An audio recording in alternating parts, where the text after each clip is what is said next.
Mais en ce qui me concerne, j'aurais plutôt pris Nadir Riffy à la Ah Voilà, ouais? Salut à toutes et à tous, j'espère que vous allez tous très bien, j'espère que votre été s'est bien passé. On est très content de vous retrouver sur la chaîne YouTube de Open Gym TV pour redémarrer cette belle saison 2025-2026 avec un nouveau format, plutôt un format qui revient puisque les podcasts Open Mic font leur retour. Alors dans de nouvelles dispositions entre guillemets, vous avez pu le voir au titre et à la miniature, on va aborder un sujet assez croustillant aujourd'hui, mais avant je suis obligé de présenter un nouveau membre qui a rejoint notre navire, Louis Marin Alix, aka Loom. Comment tu vas? Bah, écoute, ça va très bien. Je te remercie de m'accueillir sur le podcast Open Mic, Open Gym. Je suis très content de pouvoir débattre aujourd'hui sur ce sujet-là et j'espère qu'on fera plusieurs podcasts à travers notre passion commune qui est le basket. Et en plus, aujourd'hui, il y a pas mal de choses à dire autour de l'équipe de France. Donc non, je suis très content. Merci beaucoup. Comme tu l'as dit, il y a plein de choses à dire. On a un sujet assez croustillant. On va vous présenter un petit peu la structure du format au global. L'idée, bon, pour vous présenter un petit peu les choses, vu que c'est assez nouveau, c'est de faire un format d'une trentaine de minutes où on débat sur un sujet principal. Aujourd'hui, bien évidemment, l'actualité se porte sur l'Eurobasket. Donc l'idée, c'est de vous présenter en deux temps. Tout d'abord, pour une grosse preview sur les 12 de l'Euro. On va parler un peu des 12 de Frédéric Fautou, les 12 que nous, on aurait peut-être imaginé, débattre sur certains joueurs. Et bien évidemment, on fera notre 5 majeurs avec nos joueurs clés, etc. Enfin, une grosse analyse. Et puis après, il y aura une deuxième partie, plus petite sans doute, sur la preview de cette Eurobasket, de ce groupe-là. Et qu'est-ce que la France doit viser. Bien évidemment, j'en profite à vous. Si vous avez des sujets à nous donner, à nous suggérer en commentaire, si vous voulez débattre, n'hésitez pas. La section commentaires est fait pour ça. On vous attend aussi au tournant, c'est participatif. Je pense qu'on peut partir directement. Loum, on est ready? On est bon, let's go, hein. Attaquons. Alors, je pense qu'on peut démarrer avec la sélection. Bon, rappeler quand même, faire un petit rappel de cette sélection des 12 qui a été faite il y a pas si longtemps que ça. À la main, du coup, on retrouve trois meneurs: Mathieu Strazel, Théo Malédon, Sylvain Francisco, Isaiah Cordigné au poste 2 avec Elio Kobo, Bilal Koulibaly, Zachary Zaché et Timothée Luaou-Cabarro sur le poste 3.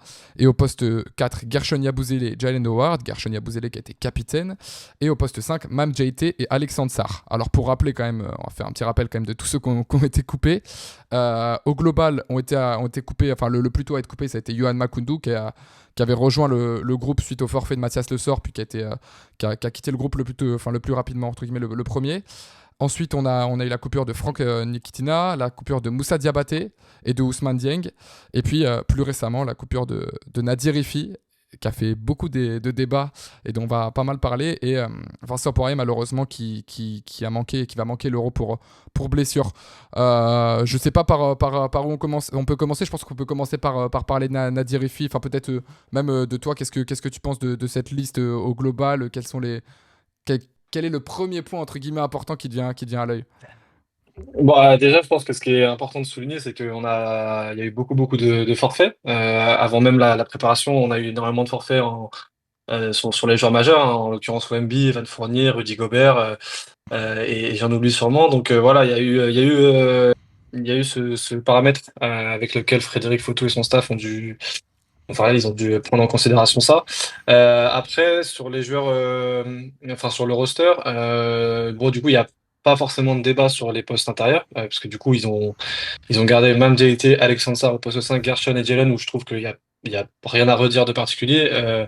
On aurait peut-être pu imaginer avec la blessure de Vincent Poirier, peut-être rappeler un poste 5. Hmm. J'aurais pensé à un Nil Sako, par exemple, qui a fait une très belle saison à l'ASvel en Euroleague, parce que je respecte le choix de Moussa Diabaté, hein, qui on le Ouais. sait, a décliné le coup de fil de Freddy Photo pour revenir, et libre à lui.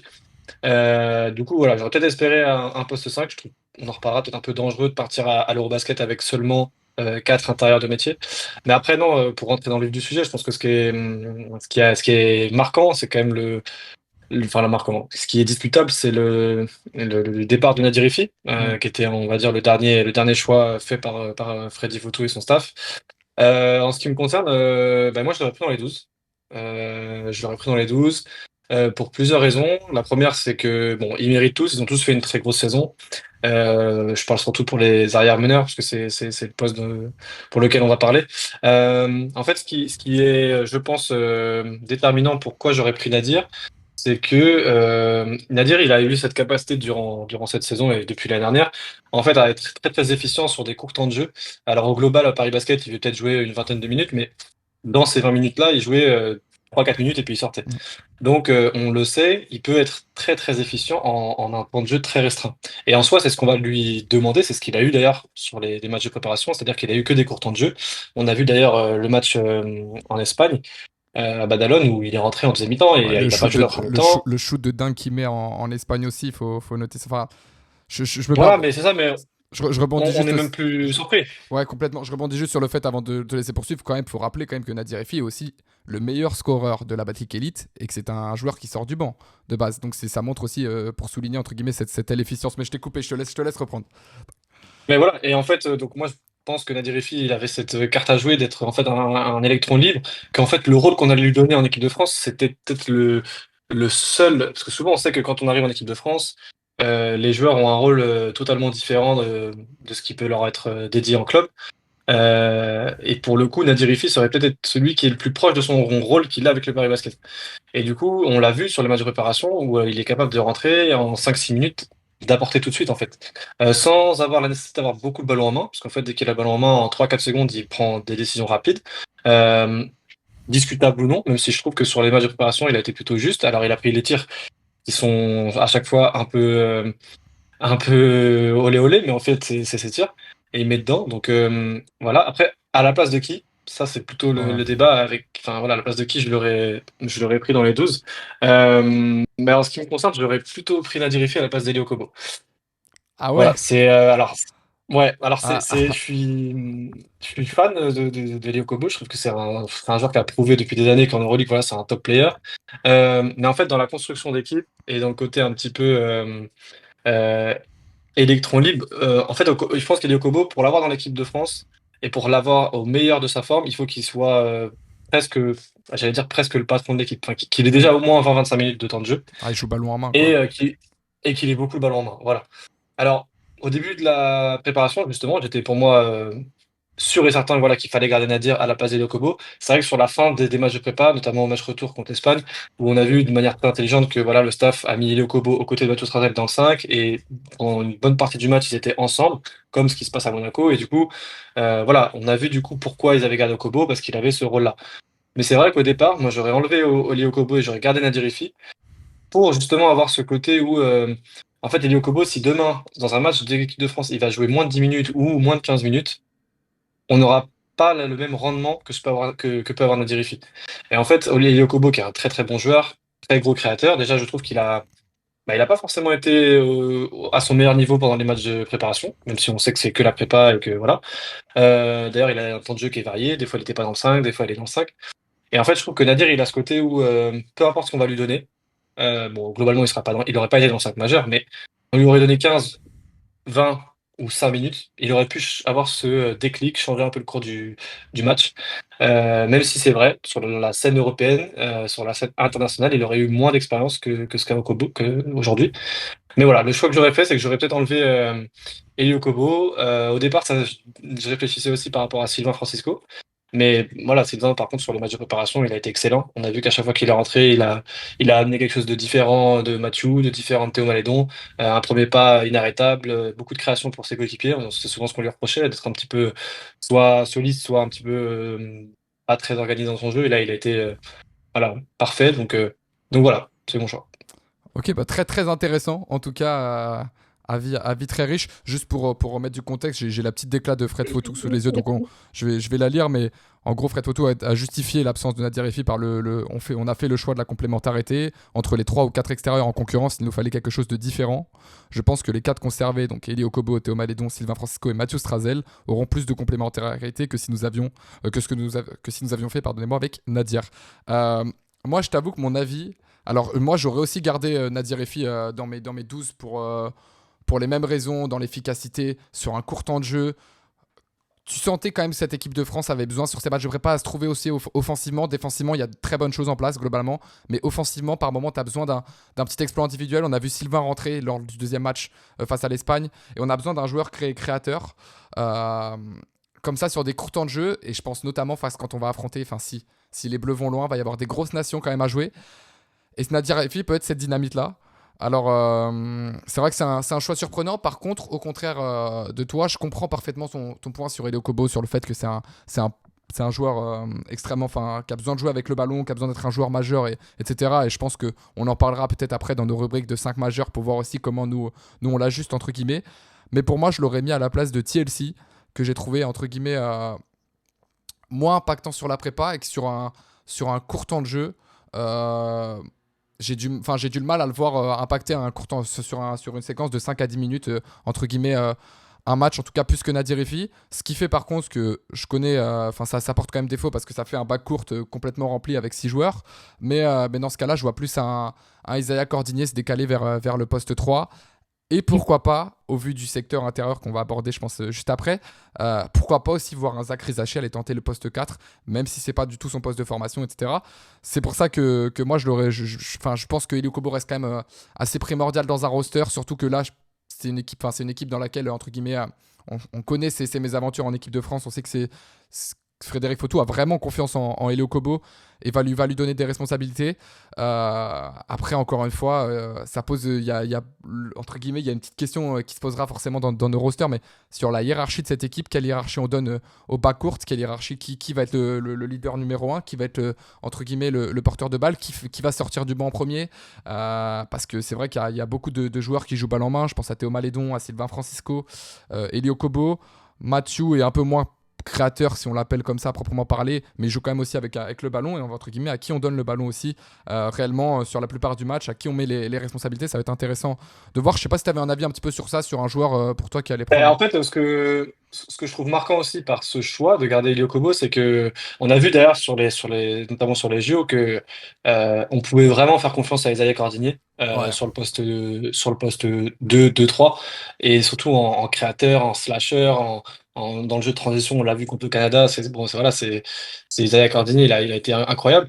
Et en fait, je trouve qu'en prenant Elio Kobo, ça bouleverse beaucoup plus la hiérarchie que si on avait gardé Nadir Haifi. Oui, c'est vrai. Parce qu'en fait, là, du coup, on en reparlera après, mais le titulaire au poste 2 du coup, ça va se discuter.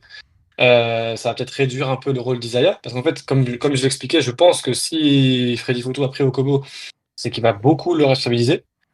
Ça veut donc dire peut-être diminuer le rôle d'Isaiah Cordinier, Mm. alors que on sait qu'Isaiah Cordinier, sur les dernières campagnes, c'était notre top 2, top 3 player avec Gershon.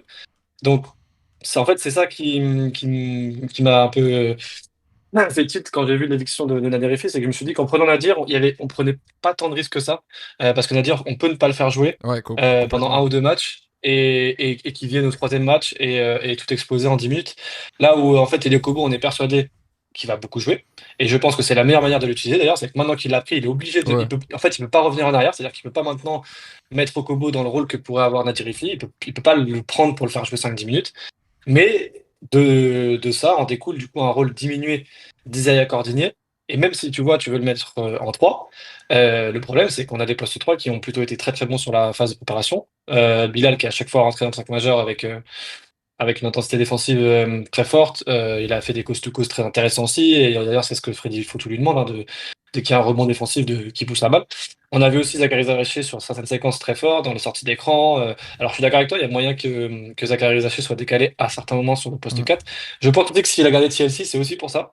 Ouais. C'est aussi pour pouvoir garder trois postes 3, deux de grande taille avec surtout Mm. Zach et Bilal Koulibaly. Et voilà, TLC qui peut avoir cette possibilité. Alors, on a tout de suite d'instinct plus envie de mettre Zachary en 4, mais pourquoi pas TLC? C'est vraiment très, très petit, mais il y a de moins en moins de post-up, je pense, notamment sur les compétitions internationales. Enfin voilà, je reviens par rapport à ça, par rapport à Chocobo, c'est que voilà, maintenant il est obligé de le faire jouer 25 minutes, je pense, et donc peut-être réduire le côté Isaiah Cordinier. Et puis du coup, après, à voir, est-ce qu'il va associer des fois Théo Malédon et Mathieu Strazel, Théo Malédon et Sylvain? Voilà, on sait qu'il y a cette possibilité-là aussi, donc on verra. Moi aussi, le fait de retirer Nadir Haifi, hein, pour terminer sur le sujet Nadir, c'est aussi. Alors, c'est une stat qui peut évoluer, mais on a vu l'équipe de France plus en difficulté sur l'adresse extérieure. Alors, bien, c'est pas parce qu'on n'a pas de shooter, de gars capables de marquer longue distance. Mais Nadir Haifi, c'est aussi un petit peu la carte de sûreté quand on est en panne longue distance. Alors, c'est un joueur aussi qui en prend beaucoup, mais qui a quand même qui a trouvé de la régularité au fur et à mesure de la saison avec Paris Basket. Quand tu vois, je regarde le pourcentage de l'équipe de France, c'est 22,4% à 3 points sur la prépa pour l'instant. On a des joueurs qui sont bloqués à 12% de moyenne à 3 points. Nadir Efi, c'est aussi cette carte-là au scoring. Si on prend je ne sais pas si on prend une défense de zone ou quoi que ce soit sur des courtes périodes. Après, pour revenir sur ce côté poste 4 là, enfin poste 3, pardonne-moi, c'est là que je trouve un petit peu le déséquilibre de la non-sélection de Nadir et entre guillemets de la sélection d'Elio Kobo, c'est qu'on va se retrouver du coup avec si on prend de métier entre guillemets, avec 4 postes 3, avec Bilal Koulibaly, Timothée, Zachary et Isaiah qui joue plus poste 3 avec la Virtus que poste 2. Donc ça va être comme tu dis, ça va être intéressant, enfin ça va être déterminant entre guillemets de voir quelle hiérarchie fixe Frédéric Fautou, surtout que sur la prépa au global, on n'a pas vu une équipe alignée avec un roster de 5, avec un 5 majeur fixe qui joue entre guillemets 30 minutes sur un match, avec derrière un banc, et puis derrière deux gars qui jouent moins. On n'a pas vu vraiment cette hiérarchie s'imposer. Alors ça se jouera peut-être contre la Grèce sur le dernier match, mais, euh, mais ça Ah, puis questionne. je pense que la blessure de Vincent Poirier a aussi redistribué les cartes parce que je pense qu'aujourd'hui, si Vincent Poirier était dans l'effectif, peut-être qu'on aurait justement pu garder Nadir et plutôt enlever un poste 3. Peut-être Chelsea justement parce que un peu moins productif sur les matchs de préparation, un peu moins utilisé aussi. Mais vu qu'il n'y aurait pas eu besoin de décaler, voilà, on aurait pu avoir en 3 Bilal et Zachary avec Isaiah qui peut décaler en 3 aussi. Là, ça aurait redistribué les cartes parce qu'on aurait eu 5 intérieurs. Donc je pense que euh, quand je dis que mon choix c'est de garder Nadir Riffi, je pense qu'au final, le choix de Freddy Foutou, il est tout à fait cohérent aussi. Il s'entend tellement la marge, elle est minime en fait entre les joueurs. Et d'ailleurs, on l'a vu, et comme tu le dis très justement, ils ont eu des 5 majeurs hyper changeants durant tous les matchs de préparation, ce qui veut dire que bah, même eux, en tant que staff, il y avait rien de défini, que c'était tout le temps une remise en question aussi, et qu'ils se cherchent encore. En fait, je pense qu'il y a pas de, je pense qu'ils sont bien contents maintenant d'avoir trouvé les 12 pour pouvoir vraiment se roder par rapport à l'Euro.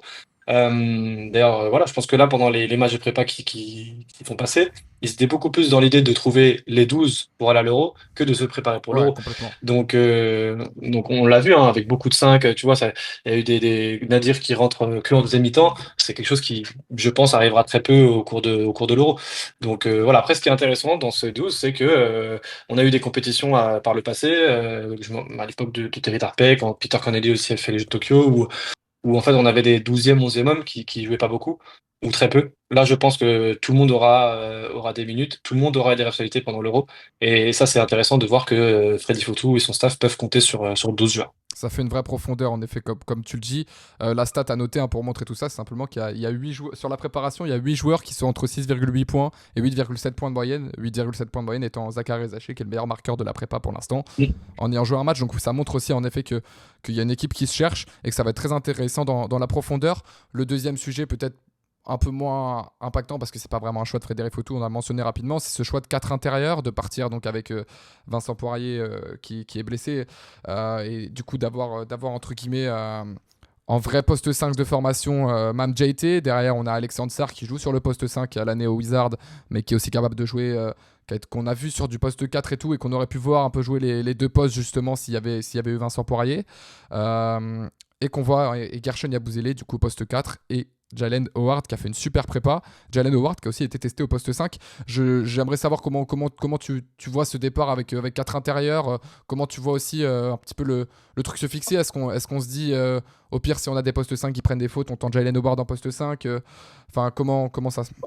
Ouais, alors je pense que la première adaptation qui sera faite de manière assez évidente, je pense, c'est que dès que Mam, parce qu'on sait qu'il est assujetti aux fautes, je pense qu'on va décaler Gershon au poste 5 parce que Ok, c'est des choses qu'il a fait toute l'année avec les Sixers. Et si Jalen Ward doit sortir, je pense que c'est Alex Sarr qui prendra le poste 4. Je pense qu'en première option, ils partiront là-dessus. Parce que Alexandre Sarr a une capacité à s'écarter, Gershon aussi, mais Gershon, s'il est défendu par des postes 5, il peut non seulement défendre sur eux, il peut attaquer sur eux post-up, ouais, et surtout il peut écarter les défenses parce qu'il tire à 3 points. Alors c'était le cas d'Alex Sarr aussi, il peut tirer, on l'a vu hein, lors de son premier match de préparation avec 19 points, mais peut-être que défensivement, contre des très très gros intérieurs, je pense au Hernan Gomez, Nicolas à Jokic, hein. Jokic, Ouais. voilà, etc. Ça peut être. Je préférais voir un Gershon sans lui, plutôt qu'Alexandre Sarr où voilà, il a peut-être pas encore forcément l'expérience, même s'il a voilà, une très très longue envergure. Je pense on sera amené à beaucoup voir Gershon sur le poste 5 et Alexandre Sarr au poste 4. Mais c'est vrai que c'est un risque, je trouve, de partir à l'Eurobasket avec un risque qui est pas forcément. C'est pas un choix, hein, comme tu l'as dit. Ils ont dû faire avec beaucoup de blessures, l'absence de Rudy Gobert, l'absence de Wemby, la blessure de Vincent Poirier, le forfait aussi de Moussa Diabaté, mais j'aurais pas été contre de prendre un Ilsako. Mais je pense que de toute façon, voilà, au moins il y a une hiérarchie qui est installée. Je trouve que c'est pas plus mal de partir avec ces quatre-là. Tu vois, je rebondis sur un autre sujet parce que du coup, par exemple, sur les postes 2 on n'a pas vraiment de hiérarchie. Mm. Donc au moins, on sait que sur les postes 5 je pense que l'équipe de France démarra toujours ou presque toujours avec Gershon et Mam. Et dès qu'il y aura des rotations, ce sera un petit peu un jeu d'échecs, quoi, en fonction des match-up aussi. Voilà, je sais pas si demain la France doit jouer la Slovénie. On sait qu'il y a McToby où là, Alex Sarr, il peut matcher à peu près. C'est pas un joueur qui joue beaucoup de post-up. C'est plutôt rim runner et quelqu'un qui s'écarte. Donc pour le coup, là, la France pourra matcher. C'est vraiment dès qu'on va rentrer dans des postes 5 qui seront très forts au post-up, donc Ouais. Hernan Gomez, Jokic ou même voilà, Daniel Theis, etc. Là, Un là, ça va être Vucevic même, hein, qui a été assez intéressant. voilà, bah, Vucevic, on a vu qu'il avait posé des problèmes déjà à Vincent Poirier, Ouais. hein, donc forcément, en plus lui il s'écarte, il joue du post-up. Voilà, après on sait qu'il y aurait aussi une mise en place tactique, un peu de scouting, peut-être un peu de trap, peut-être voilà. Mais je pense que bon, c'est un risque qui de toute façon n'est pas dans les mains de l'équipe de France puisqu'ils ont dû composer comme ça. Donc voilà, je pense qu'ils feront plus du Alexandre Sarr en 4 et Gershon en 5 plutôt que de mettre Jalen Howard, même si ça se Mm. tente aussi. De toute façon, ils n'auront pas forcément le choix. Ce qui va être vraiment important et déterminant, je pense, sur l'Eurobasket, c'est les fautes, hein, de l'individualité Ouais, notamment. complètement. On sait des fois un petit peu naïf sur les feintes ou sur les pauses d'écran. On sait qu'il a eu ces difficultés-là cette année avec Monaco. Donc, à voir. En tout cas, ton avis est très intéressant. Tu vois, moi, je voyais Alex Sarr décalé en poste 4 entre guillemets. Mais après, c'est vrai que Gershon a fait ça toute l'année avec les Sixers. Là où c'est très intéressant, par contre, c'est la vue au vu de sa prépa qui a été exceptionnelle. Deuxième meilleur éval de l'équipe. Jalen Howard va être super intéressant sur le profil athlétique, notamment pour apporter défensivement. Et surtout, dans une équipe de France où justement on a aussi beaucoup de joueurs qui jouent avec le ballon. Euh, Lui, il est très très bon off-ball. C'est ce qu'il fait toute l'année avec le Maccabi. C'est ce côté coupe dans le dos, ce côté je suis là en second couteau sur du rebond off. Donc ça va être intéressant à suivre en tout cas. Moi, je t'avoue pareil. Pour partager un petit peu rapidement mon avis, j'aurais pas été contre rajouter un dernier intérieur. Après, moi, j'aime bien cette vision un petit peu small ball que va avoir l'équipe de France. Alors, c'est le point principal, bien évidemment, comme tu l'as mentionné, ça sera défensivement, voir s'il y a une gestion des fautes, voir sur des match-ups potentiels. Après, dans une France qu'on aurait pu voir justement plus dans du big ball avec Victor, avec Rudy, avec Alexandre Sarr, là on va avoir un jeu tout autrement proposé. Et c'est là aussi où Zach Rizaché, comme on l'a mentionné, peut venir dépanner, bien évidemment, au cas où sur le poste 4, 2,07 m, on rappelle quand même Zach Rizaché, et puis des bonnes qualités athlétiques, donc ça va être intéressant. Je te propose, Loum, qu'on fasse un peu qu'on puisse démarrer par notre 5 majeur, pourquoi pas, on puisse suivre par ça. La, Tout la- à l'honneur, la, la je te question laisse que, commencer. la question que je te pose avant de parler des 5 majeurs à proprement parler, combien tu as de joueurs verrouillés dans 5 majeurs, c'est-à-dire de joueurs où tu te dis, combien de postes entre guillemets, tu te dis, aujourd'hui, eux, ils font 5 majeurs sur tout l'Eurobasket et ils bougent pas. Moi Ah, je te dis honnêtement, j'en ai que deux. bah après, c'est difficile de dire par rapport au match-up, au Oui, c'est pour scouting et ça. par rapport aussi au déroulé de l'Euro. Mais je vais te dire que pour moi, j'en ai trois. J'en ai trois qui sont déterminés. J'aurais presque pu dire quatre. Ah ouais. Ah, Mm. attends, ça va être intéressant. Gershon, bien évidemment, on le valide. Donc Gershon, Gershon sur le poste poste 4, 4, ça c'est sûr et certain. capitaine, et je le vois absolument pas commencer sur le banc, donc Gershon. Après, moi, mon deuxième, c'est Bilal Koulibaly au poste 3. Ça paraît assez évident.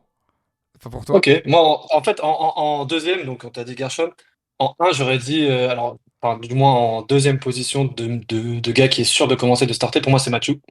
Ok. Ah ouais. Tu le vois parce que tu Voilà, vois, ouais, bah parce il a, que, co- il a ouais. commencé tous les matchs il a commencé tous les matchs de la préparation, c'est pour moi le patron en, Hmm. en soi au poste de meneur de jeu, c'est celui où on n'a eu aucune discussion. Parce qu'il défend super fort, tout terrain, parce qu'il amène une énergie d'entrée de jeu, parce que voilà, c'est le seul, j'ai envie de te dire. Alors, aucune offense pour les autres meneurs, mais c'est le seul vrai meneur de jeu à proprement parler, je veux dire, qui peut vraiment faire jouer l'équipe, autant bien offensivement que défensivement. On l'a vu, hein, contre l'Espagne, il met des pressions tout terrain, il provoque des fautes offensives par les écrans des des intérieurs. Donc Mathieu Strazel en poste 1 sûr. Ok, donc tu m'as dit Bilal Koulibaly, je l'avais mis dans mon sac majeur aussi.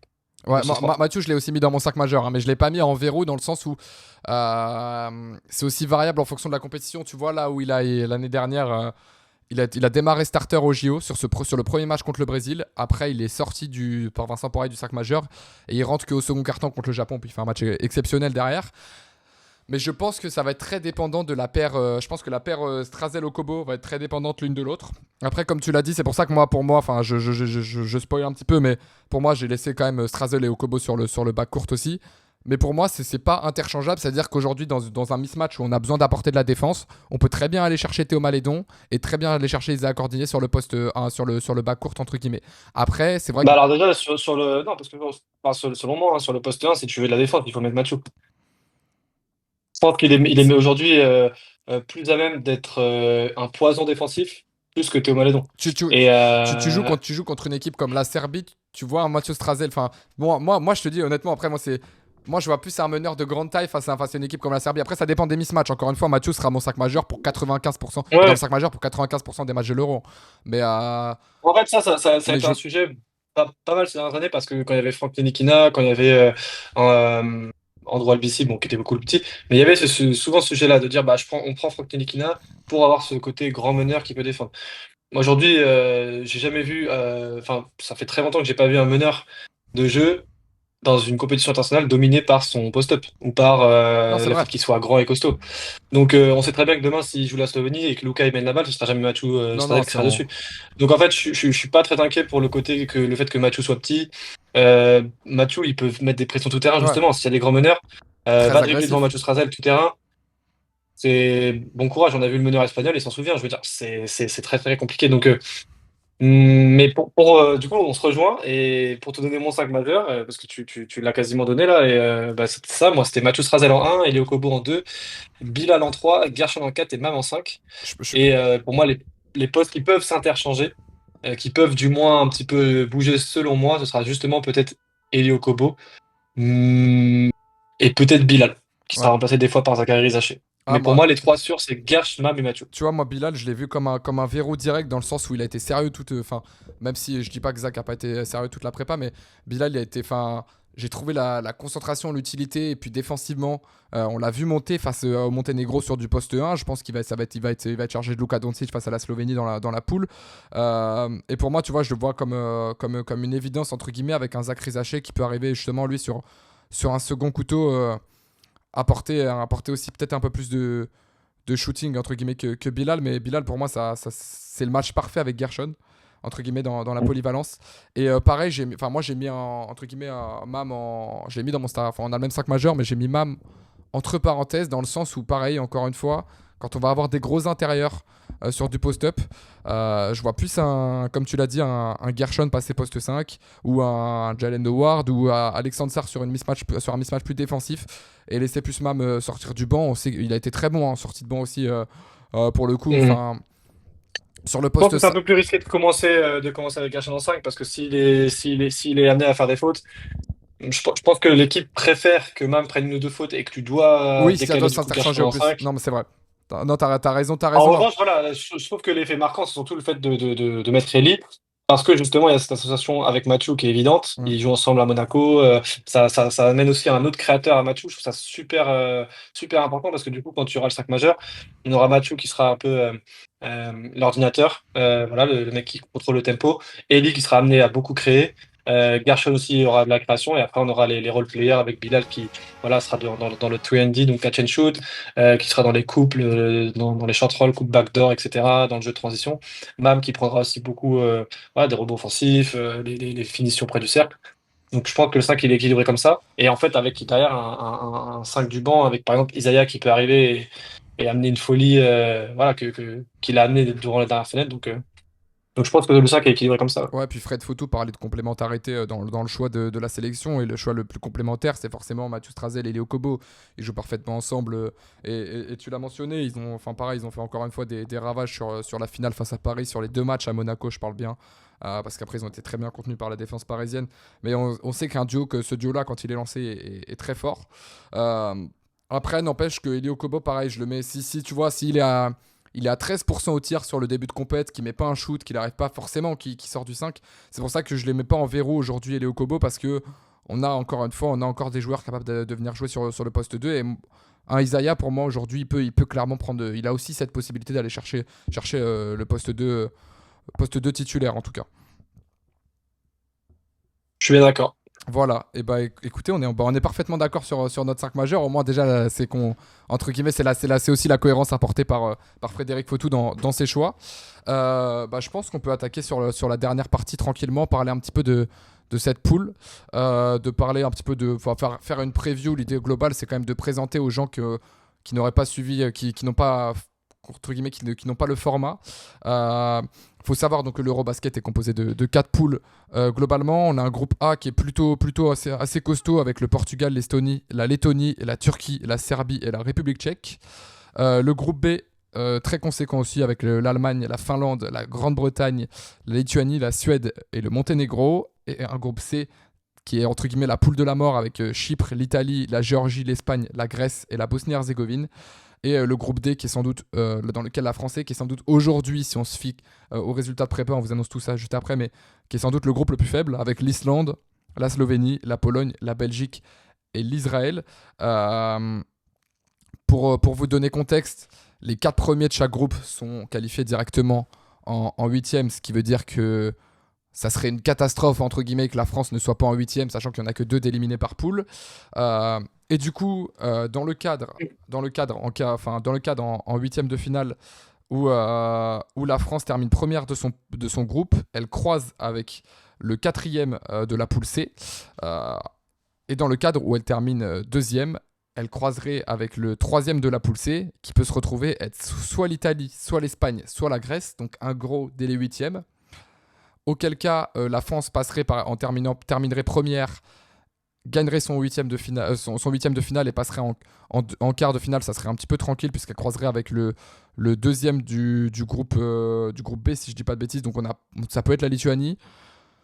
Si entre guillemets, si la logique est respectée. Par contre, si elle termine deuxième de sa poule, après avoir croisé entre guillemets un des 3 gros, que ça soit comme j'ai mentionné l'Italie, l'Espagne ou la Grèce, si elle vient à s'imposer en quart de finale, elle affrontera très probablement le premier du groupe A, qui s'avérerait être la Serbie. Donc, beaucoup de gens se disent on a quand même un joker à cramer, mais en fait, pour être dans la situation la plus confortable pour aller chercher une médaille, l'équipe de France va devoir faire un perfect en poule. Et c'est pour ça que c'est d'autant plus intéressant. Je ne sais pas ce que tu en penses, Loum, mais le perfect est un peu obligatoire. En poule, en tout cas. Ouais, je pense que la poule qu'on a est abordable parce qu'on a vu que la Belgique a énormément de blessés Mm. sur cette phase de préparation, notamment avec récemment même Guissé, le joueur de Limoges CSP. Donc la Belgique est très très diminuée. On a vu que voilà, l'Israël et l'Islande, c'est des nations qui peuvent nous poser problème parce que c'est notamment l'Israël, c'est une équipe qui est plutôt voilà, petite de taille, mais qui joue bien collectivement. L'Islande, c'est pareil, ils ont un seul joueur qui fait 2,15 m, le reste c'est autour de 2,3 m, etc. Donc voilà, mais ils ont un maître à jouer qui est Martin Hermansson, qui, on le sait, hein, peut être très très fort sur ce genre de compétition. Mais voilà, globalement, c'est la Slovénie qui va nous être l'adversaire le plus redoutable. Je rejoins ce que tu dis, scandale si l'équipe de France sort pas des poules.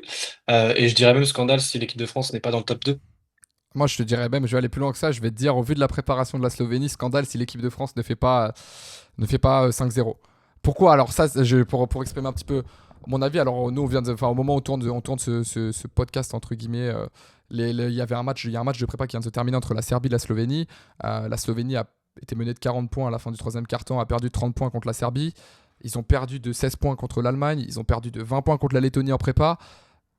Pour avoir regardé un petit peu les matchs, honnêtement, c'est dépendance à Luka Doncic. Et en plus, dépendance à Luka Doncic, on a une équipe qui est à la côté assez vieillissante. Prepelic et Rovat, entre guillemets, en second couteau, qui vont être intéressants, qui vont être des joueurs forts. Hein. Je dis pas que la Slovénie va être nulle, attention, mais elle est beaucoup moins forte que ce qu'on a pu connaître, en 2021, que ce qu'on a pu connaître en 2017. Il y a aussi beaucoup de nouveaux jeunes joueurs qui sont arrivés. T'as parlé de Mike Toby avant, mais justement, on a eu un revirement de situation au sein de la fédération slovène. Je sais pas si t'as suivi ça, entre guillemets. Il y a Alen Omic qui a porté, entre guillemets, en parole en disant qu'il voulait plus d'Américains naturalisés au poste 5. Donc il n'y a plus de Mike Toby. Il n'y a pas de Mike Toby, il n'y a pas de, comment il s'appelle, Josh Nebo du Maccabi, enfin Maccabi Tel Aviv, Milan, qui sera. C'est vrai, c'est vrai. Et ils partent avec Alen Omic au poste 5 qui sort de sa retraite internationale pour venir jouer. Et honnêtement, de ce que j'ai vu sur la prépa, c'est dépendance à Luka Doncic. Défensivement, ils se font exploser la tronche. Pardonnez-moi, hein, pour les termes. Donc honnêtement, c'est pour ça que moi je préfère placer un curseur entre guillemets plus haut que le top 2 dans le sens d'aller chercher un top 1 parce que pour moi aujourd'hui, de ce que l'équipe de France a montré dans cette prépa, la solidité d'aller quand même gagner 2 matchs contre l'Espagne. Alors on a vu du bon, on a vu du moins bon par séquence. Mais aujourd'hui, la France, elle doit tous les jours prendre la Slovénie et les autres équipes, bien évidemment. Même s'il y a des équipes très solides, l'Israël, moi, me fait peur. Ils ont un 5 majeur solide avec Madar, le naturalisé Carrington, Kadim Carrington, Deni Avdia très fort, Tomer Ginat et Roman Sorkin. L'Islande peut-être un peu moins inquiet. On a parlé de Martin Hermansson. La Belgique va arriver très faible avec tous ses blessés, entre guillemets. Mais une Belgique au complet, c'est dur à prendre.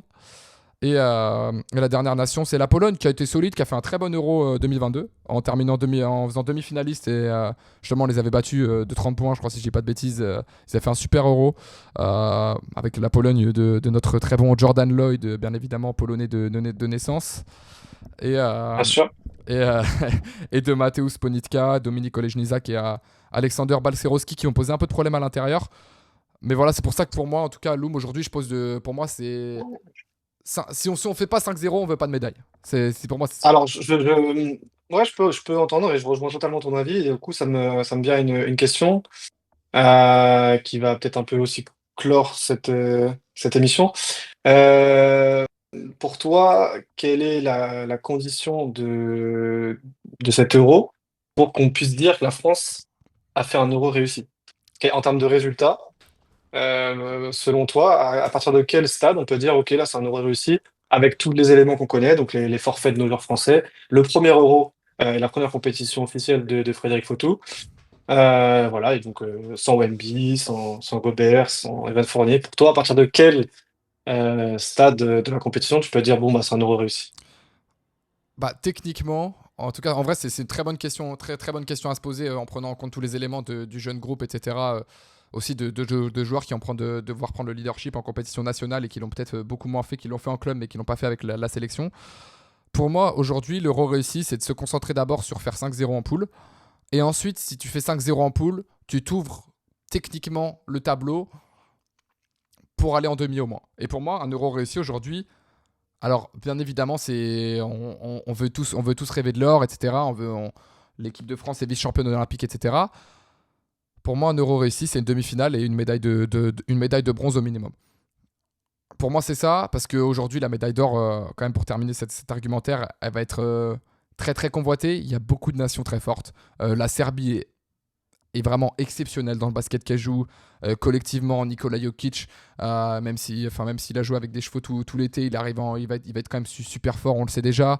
Euh, L'Allemagne reste très solide, peut-être un poil en dessous de ce qu'on a pu connaître à la Coupe du Monde, mais restera quand même le deuxième favori grand visage. Et puis derrière voilà, il y aura pas mal d'équipes qui vont être intéressantes. Je pense que la Grèce va être dure à prendre, la Turquie va être dure à prendre. Donc pour moi, au vu de la jeunesse du groupe, au vu quand même du talent qu'il y a dans l'équipe, une médaille de bronze, c'est respecter la hiérarchie, d'être derrière la Serbie, derrière l'Allemagne, et tu auras fait un bon euro. Après, je dis pas que la Serbie et l'Allemagne seront finalistes, entre guillemets, mais ouais, médaille de bronze minimum. Après, ce groupe-là, j'enlève pas au fait que ce groupe-là peut clairement aller chercher l'or, mais faut pas oublier non plus les mastodontes qu'il y a. Et toi, tu vois ça comment? Écoute, je suis assez d'accord avec ce que tu dis. Je pense que c'est pas manqué que si l'équipe de France fait une demi-finale, ce sera un euro qui est réussi. Je pense que c'est pas manquer d'ambition de dire ça. Évidemment qu'ils ont la capacité d'aller chercher la médaille d'or, ils ont la capacité ouais, d'aller au bout. Donc voilà, si je suis un peu plus exigeant, je dirais effectivement top 3 et donc au minimum la médaille de bronze.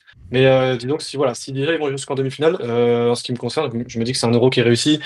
Tant il y a eu de mouvements dans la liste, voilà, des forfaits, de la non-sélection de Vincent Poirier à cause de blessures, du nouveau staff.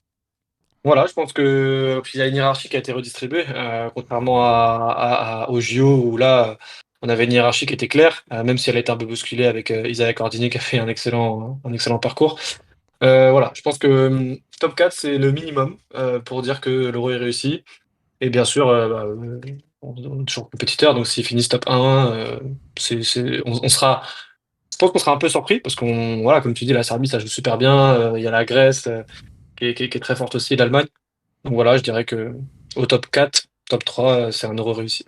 Ouais, puis faut noter aussi quand même que toutes ces équipes-là, elles vont arriver avec des grosses individualités. Elles ont leurs joueurs NBA qui sont des joueurs qui sont dans la course au MVP. Giannis Antetokounmpo, on parle de Nikola Jokic, on a Dennis Schroeder, on a Franz Wagner qui va être très fort aussi. Donc on a des grosses individualités. Là où la France, entre guillemets, on perd aussi nos leaders naturels. Notre leader naturel qui aurait pu être Victor Wembanyama sur une compétition comme ça. Donc je pense que c'est être réaliste de notre part aussi de placer la France pas au-dessus des attentes en se disant c'est absolument l'or. Ouais, et puis mine de rien, c'est vrai qu'il y a eu beaucoup aussi ce discours-là ces dernières années, c'est que ça prend du temps de gagner. On Hein. le sait, hein, l'équipe de France a gagné un Eurobasket en 2013 après des années sans médaille d'or. Et ce qui peut aussi nous porter préjudice lors de cet Euro, c'est que contrairement à l'Allemagne, même un peu la Grèce, c'est que c'est des équipes et la Serbie surtout, c'est des équipes qui jouent ensemble depuis des années Mm. en fait, et qui ont deux trois ajouts chaque année. Mais l'Allemagne, ça restera l'Allemagne de Dennis Schroeder, de Daniel Theis. La Serbie, ça restera Jokic Abramovic, etc. Donc en fait, nous on est une équipe qui malgré tout qui est jeune. Ça fait pas 10 ans que cette équipe-là joue ensemble, donc ça peut contre des équipes comme ça, contre l'Allemagne qui ont à la fois perdu et gagné ensemble, qui se sont relevés et qui reviennent chaque été. Ça peut être un élément aussi à prendre en compte pour ces rencontres-là. Bah, la force de l'expérience et la force entre guillemets, la jeunesse d'un nouvel ère aussi. C'est une nouvelle page qui se tourne pour l'équipe de France avec un nouveau sélectionneur. On a aussi une nouvelle page qui se tourne, entre guillemets, avec de nouveaux joueurs qui arrivent, de nouveaux jeunes joueurs, avec une place plus importante qui est mise aussi sur les joueurs européens. C'est la fin de la génération, entre guillemets, Gobert-Fournier aussi. On les revêt, je dis pas qu'on va pas les revoir en équipe de France, mais qui cèdent petit à petit le flambeau. Donc on est vraiment dans une vraie passation avec l'équipe de France. Et cette première compétition, ça va être c'est entre guillemets le vrai test aussi pour voir aussi, pour fixer entre guillemets un premier curseur de où est-ce que cette équipe de France pourra nous amener dans les grandes compétitions d'ici 5-6 ans quoi. Donc ouais non ça va être intéressant à voir. Et ben écoute je pense qu'on a fait tout le tour sur cette Eurobasket. Euh, Bien évidemment pour rappeler aux gens quand même ça va être en clair sur TF1 à voir ça va être très cool avec Greg Margoton au commentaire avec notre ami Nicolas Batum. Donc ça bien évidemment à suivre en clair. Et puis voilà, rien de plus à rajouter. Même pas un petit mot de la fin, mon Bloom.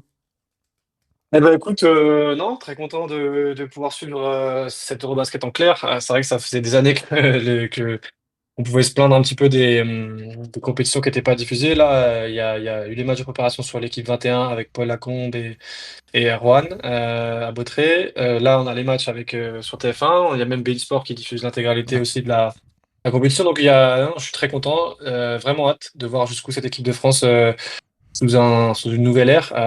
Voilà, et c'est un peu une page qui se tourne de l'équipe de France là avec le cycle Nando Batum qui s'est terminé. Donc voilà, non, j'ai hâte.